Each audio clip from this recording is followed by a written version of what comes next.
Hello and welcome dear audience. আজকের এই শর্টসের মাধ্যমে আমরা শিখে নেব ম্যাসলস হায়ারার্কি অফ নিডসকে বটম থেকে টপে আমরা কি করে খুব শর্ট ওয়েতে মনে রাখতে পারি। দেখো ফ্রেন্ডস, তোমাদের একটা সেন্টেন্স শিখিয়ে দিই যেটা মনে রাখার মাধ্যমে তোমরা খুব সহজেই এই ম্যাসলস হায়ারার্কি অফ নিডসকে মনে রাখতে পারবে।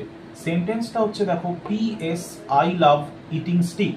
তাহলে পি ফর ফিজিওলজিক্যাল নিডস, একদম বেসে যেটা রয়েছে, অর্থাৎ সার্ভাইভাল নিডস যেগুলো আমাদের লাগে, ফুড বা ওয়াটার। এস ফর সেফটি, যেখানে আমরা সিকিউরিটি, স্টেবিলিটি বা প্রোটেকশন এগুলো পাওয়ার চেষ্টা করি আমাদের বেঁচে থাকার জন্য। IL মিনস আই লাভ, তাহলে লাভ বা বিলঙ্গিংনেস নিডস, অর্থাৎ আমাদের রিলেশনশিপ, ফ্যামিলি, ফ্রেন্ডস এগুলোকে ইন্ডিকেট করে। দেন ই ফর হোয়াট, নিশ্চয়ই তোমরা জানো, এস্টিম, আমাদের সোশ্যাল রেসপেক্ট, সোশ্যাল স্ট্যাটাস এগুলোর বোঝাচ্ছে এই এস্টিম নিডস দ্বারা, এবং এগুলো প্রত্যেকটা মানুষেরই কিন্তু প্রয়োজন।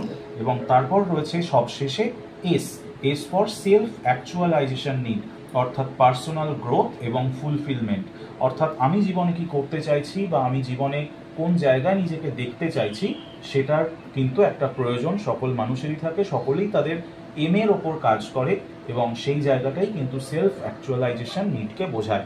যে মানুষ যত বেশি সেলফ অ্যাকচুয়ালাইজ করতে পারে সে কিন্তু নিজের কাজের প্রতি তত বেশি সিরিয়াস হয় এবং নিজেকে সেইভাবে সে এস্টাবলিশ করে।